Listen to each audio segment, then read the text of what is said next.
Et bon, Jamie Tissart, on se fait le débrief ensemble de Nice-Amiens. Voilà, Nice-Amiens. Nouvelle journée de championnat qui s'enchaîne. Et déjà, je vais commencer ce débrief déjà par une première dédicace pour Yann OGC Nice. Voilà, c'est un garçon qui me suit sur Instagram. Je dialogue beaucoup avec lui, je parle beaucoup avec lui. Donc, je tenais à lui faire une petite dédicace. Il ne me l'a pas demandé, hein. Mais je lui fais de mon propre chef parce que j'apprécie beaucoup ce garçon. Très gentil, toujours à m'envoyer des messages. On se parle beaucoup, on débriefe beaucoup sur les matchs de l'OGC Nice ensemble. Et ben, c'est jamais peut-être un petit débrief un jour ensemble, tous les deux. Et ensuite, dédicace à Jérémy Janot. Ouais, Jérémy Janot, que j'avais notifié sur Instagram, qui m'a répondu. J'étais pas sûr que c'était son compte officiel. Et en fait, si, c'était son compte officiel. Et regarde bien, il a partagé mon débrief sur Twitter. Voilà, hein, tu peux voir ce qu'il dit. Voilà, donc merci beaucoup Jérémy Janot, ça m'a fait vraiment plaisir que tu fasses ça. 2700 vues quand il a partagé la vidéo. Voilà, donc on commence avec la petite composition de l'OGC Nice. Alors, petite composition un peu spéciale en 4-4-3, assez inédit, puisque habituellement il utilise plutôt 5 défenseurs ou plutôt, on va dire, 5 milieux. Là, il a un petit peu changé, avec Erel qui fait son retour, Jallet, bien sûr, titulaire, Sarr, commandante. En milieu de terrain, Danilo Barbosa qui est là avec Cyprien et Tamézé. Et l'attaque, donc du coup, Misiane, Mario Balotelli, ainsi que Saint-Maximin. Donc voilà, on commence ce match, les 15 premières minutes. C'est dur, hein. On a du mal à se projeter vers l'avant. C'est assez poussif de la part de l'OGC Nice, hein, parce que Amiens, eux, jouent vachement haut. Ils jouent très haut, et du coup, on n'arrive pas à se projeter vers l'avant parce qu'on est bloqué, on va dire, dans les 40 derniers mètres pour pouvoir avancer, hein. Benitez, qui, vers la 9e, 10e minute, fait une relance plus qu'hasardeuse, ça retombe sur Bodmer, qui a essayé de lober Benitez, mais qui s'est bien repris au final. Mais putain, Benitez, tu nous as fait 2 relances hasardeuses, 2 relances qui ont failli nous coûter un but. Putain, merde, les relances dans l'axe, tu le sais très bien, c'est pas bon. C'est pas bon. Alors arrête de me faire des relances comme ça, la mormoie le zub maintenant. Hein, voilà, donc les 15 premières minutes, vraiment, c'est assez poussif. Après, on a une deuxième action de Damien qui passe juste à côté du poteau de Benitez. Ben, le premier quart d'heure, il est plutôt pour Amiens. On a du mal à jouer. Amiens qui est quand même assez... qui presse haut sur le porteur du ballon. Et, hein, ils veulent vraiment nous prendre à la gorge et nous asphyxier pour essayer de marquer plus vite le but et après de faire barrage en défense. Hein. Donc du coup, Amiens presse bien le porteur du ballon, tente de mettre un peu de rythme, hein, parce que le rythme dans cette première mi-temps, en début de première mi-temps, c'est pas trop ça, hein, tu me diras.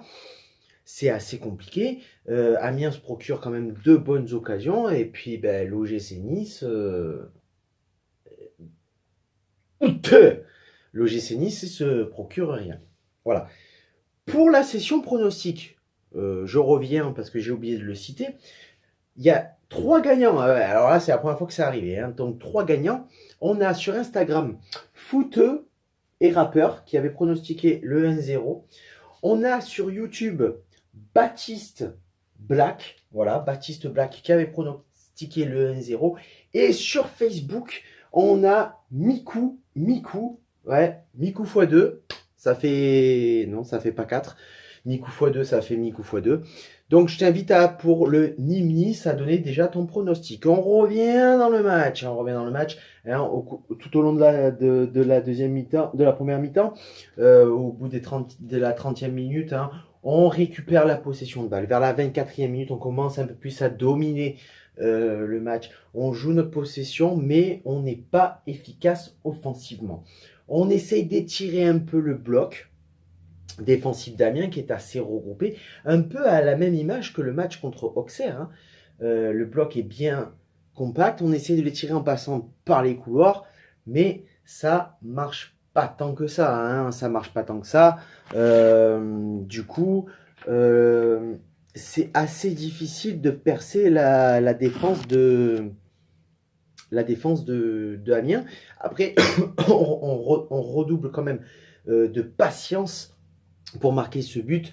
On pose le ballon vraiment dans le camp d'Amiens, on maintient le rythme et à la 38e minute, Jallet fait une superbe transversale pour Maolida qui perce, il va pour centrer, son centre est détourné par la tête d'un défenseur d'Amiens, ça fait but contre son camp, on ouvre le score 1-0.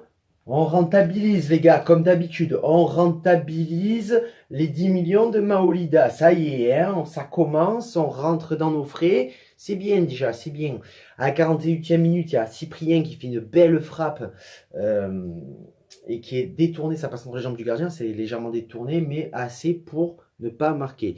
Donc on met un petit peu plus d'intensité dans cette fin de première période, tout comme contre Auxerre. Amiens a dominé le premier quart d'heure, mais ne s'est pas trouvé assez dangereux. Donc du coup, on a encore beaucoup de chance qui fait qu'on mène 1-0 à la fin de cette première période. Ensuite, on reprend la deuxième mi-temps. On se dit, on espère que le coaching de Patrick Vieira va être bon et surtout, on espère que le dialogue va être plutôt positif. Et on commence avec à la 49e minute, Balotelli qui loupe l'immanquable. Balotelli, encore une fois. Qu'est-ce que tu fais, Bicou? Je sais pas. Je sais pas ce que tu fais parce que sur un contre, on te donne le ballon dans la profondeur, tu arrives à remettre à Saint-Maximin qui fait une touche de balle touche de balle de trop, qui s'excentre un peu, qui te la remet. Là, ok, tu as 3 défenseurs devant les cages, mais le gardien n'y est pas. Tu arrives et tu frappes à là, je m'en bats les couilles. Non, tu la frappes pas là, je m'en bats les couilles. Tu la frappes à la Mario Balotelli de l'année dernière ou de il y a 2 ans. Balotelli, j'en peux plus. Clairement, j'étais content que tu restes. J'étais content que tu n'ailles pas à Marseille. Mais personnellement, j'aurais peut-être préféré, peut-être pas que tu partes à Marseille, mais j'aurais préféré que tu partes, tout simplement. Parce qu'on est en manque d'efficacité offensive. Parce que Saint-Maximin fait tout le taf, mais tout seul, il ne peut pas y arriver. Maolida qui est en train de prendre ses marques. Et toi qui... tu t'en bats les couilles. Tu t'en bats les couilles, tu t'en bats les couilles. Donc à un moment donné, non, on a besoin de toi, on a besoin de tous nos acteurs offensifs, donc il faut y aller, papa, il faut y aller. Et pas, je frappe comme si le ballon me brûlait le pied. Non, tu peux pas faire ça, papa, tu peux pas. Voilà. Et tout au long de la deuxième mi-temps, c'était un peu ça. Hein. On a essayé, on n'a pas trouvé de solution. Alors qu'en première mi-temps, on n'avait pas de solution, donc du coup, on essayait de frapper de loin. Ça va pas marcher non plus. Ça va pas marcher non plus. Donc du coup, deuxième mi-temps, c'est pareil, on est patient, on déroule le jeu, mais on n'est pas plus dangereux que ça. Et à partir de la 74e minute, là, ça part en couille. Déjà, Maolida sort pour laisser rentrer Issane Sako. Amiens, à partir de ce moment-là, domine. Ils sont ancrés dans la partie de terrain niçoise et on n'arrive pas à jouer. Nous, nos attaquants niçois ne se rendent pas disponibles. Donc, si tu ne te rends pas disponible, pas de situation offensive dangereuse. Au moins une situation offensive, même si elle n'est pas dangereuse, au moins tu crées le jeu. Tu vois, tu crées le surnombre, tu essaies d'être présent physiquement dans la surface de réparation. Et là, c'est pas le cas. On n'est pas efficace offensivement. À la 81e minute, tu as Balotelli qui sort pour laisser rentrer Walter.